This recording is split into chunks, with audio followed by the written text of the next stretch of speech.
साली आधी घरवाली। सिमरन की छोटी बहन विभा माँ के होते हुए भी सिमरन के ही पीछे लगी रहती थी।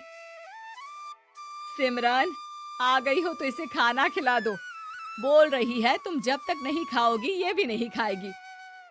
क्या है विभा, तुम खा लिया करो ना, मुझे ऑफिस से आने में देर हो जाती है। और कोई छोटी बच्ची तो हो नहीं तुम जो खाना भी नहीं खाती हो कि दीदी आएगी तो ही खाऊंगी। हाँ हाँ, छोटी बच्ची ही समझ लो।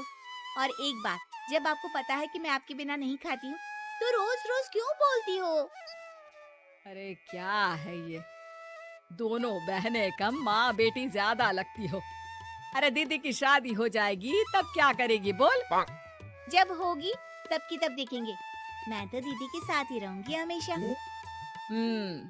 दोनों की शादी ऐसे घर में कर देंगे जहाँ दो भाई हो। खैर, मामला आया गया हो जाता है। एक दिन सिमरन के पापा जब घर आते हैं, तुम लोगों के लिए अच्छी खबर है। वर्मा जी है ना मेरे दोस्त, उन्होंने सिमरन बेटी के लिए रिश्ता बताया है।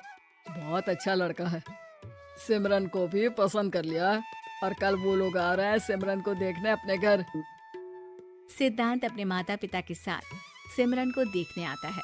उसे सिमरन अच्छी लगती है और शादी तय हो जाती है। सिद्धांत की माँ कहती है, अब तो हम लोग ले जाएंगे जल्द ही अपनी सिमरन को यहाँ से। अरे हाँ हाँ, क्यों नहीं, आपकी ही है अब तो हमारी बेटी। दूर खड़ी विभा सब सुन रही होती है। अब तो दीदी की शादी हो जाएगी, फिर तो वो चली जाएंगी। दीदी के बिना मैं कैसे रहूंगी?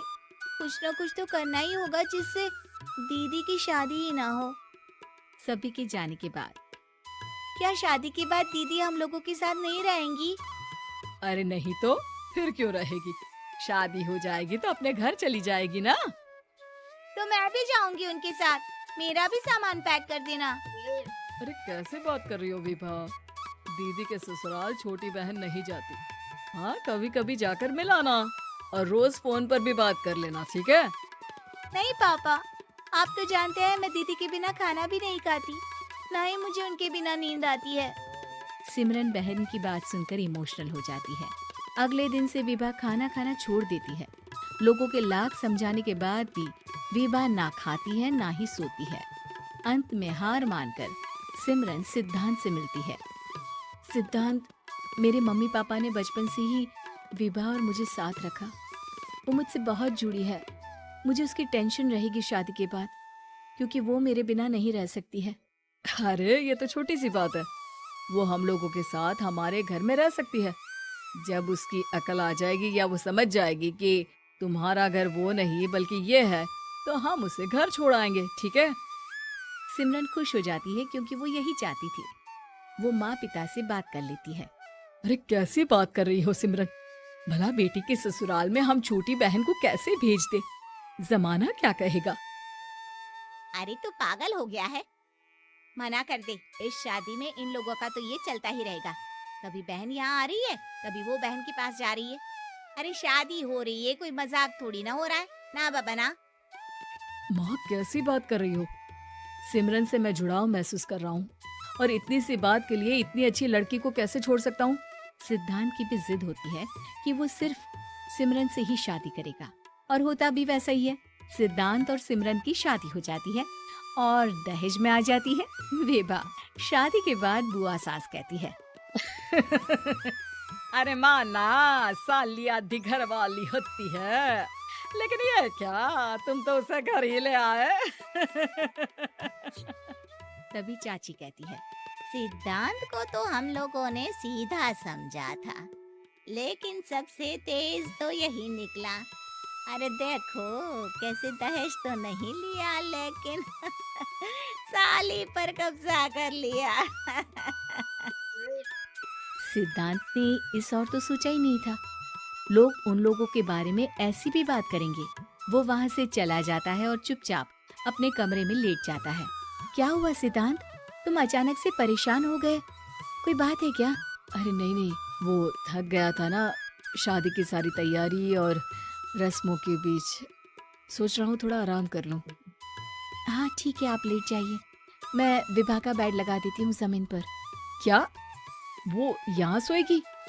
हाँ, बताया तो था कि उसे नींद नहीं आती मेरे बिना। तो तुम आराम से लेटो ऊपर, हम लोग नीचे बिछा लेते हैं। अरे नहीं नहीं, तुम दोनों आराम से लेटो ऊपर, मैं माँ पापा के रूम में जा रहा हूँ। सिद्धांत वहाँ से दूसरे कमरे में चला जाता है, जहाँ सिद्धांत के पिता उससे कहते हैं, क्या बात है बेटा, तू उस कमरे में क्यों नहीं सो रहा? बहू से लड़ाई हो गई है क्या शादी के पहले दिन ही? अब नहीं पापा, वो दोनों बहनों को बात करनी थी और मुझे नींद आ रही है, तो मैं यहाँ सोने चला आया। अगले दिन सिद्धांत तैयार होकर ऑफिस जाता है। ऑफिस में लंच के वक्त दोस्त कहता है, क्या बात है सिद्धांत, इतना सारा खाना एक ही दिन में? हाँ यार, वो सिमरन को खाना बनाने का शौक है तो उसी ने बनाया है। यार हम लोगों की तो सिर्फ एक ही बीवी है, इसकी तो दो दो है ना। सिद्धांत को गुस्सा आ जाता है। कैसी बात कर रहा है तू? अरे तू तो भाग्यशाली है जो बीवी के साथ साथ साली भी आ गई। अरे साली लोगों की तो आधी घरवाली होती है, तुझे तो पूरी की पूरी मिल गई। सिद्धांत का पारा अब 7वें आसमान में पहुंच जाता है। वो खड़ा होकर उस लड़के से लड़ने लगता है। हाँ, मेरी शादी में मेरी बीवी के साथ मेरी साली भी आई है, ये सच है, लेकिन सिर्फ कुछ समय के लिए, क्योंकि उसने सिमरन को बचपन से ही माँ की तरह देखा और यूं अचानक वो सिमरन से अलग नहीं रह सकती थी। इसलिए सोचो, अगर मेरी बीवी उसके लिए माँ का स्थान रखती है तो मेरा दर्जा क्या हुआ? तभी वहां बॉस आ जाता है। माफ करना सिद्धांत, यहाँ इस मेंटल लेवल के लोग हैं, जरूरी नहीं साली सिर्फ आधी घरवाली ही हो, कभी वो छोटी बहन तो कभी बेटी भी होती है। वेल डन सिद्धांत। सिद्धांत को अब ऑफिस में कोई कुछ नहीं कहता, लेकिन आस पड़ोस का वो तो वही हाल रहता है। सिद्धांत ऑफिस से घर की ओर आ रहा होता है कि रास्ते में उसे अपनी कॉलोनी का दोस्त मिल जाता है। क्या बात है, चेहरे की चमक बता रही है, शादी से बड़ा खुश है तू, क्यों?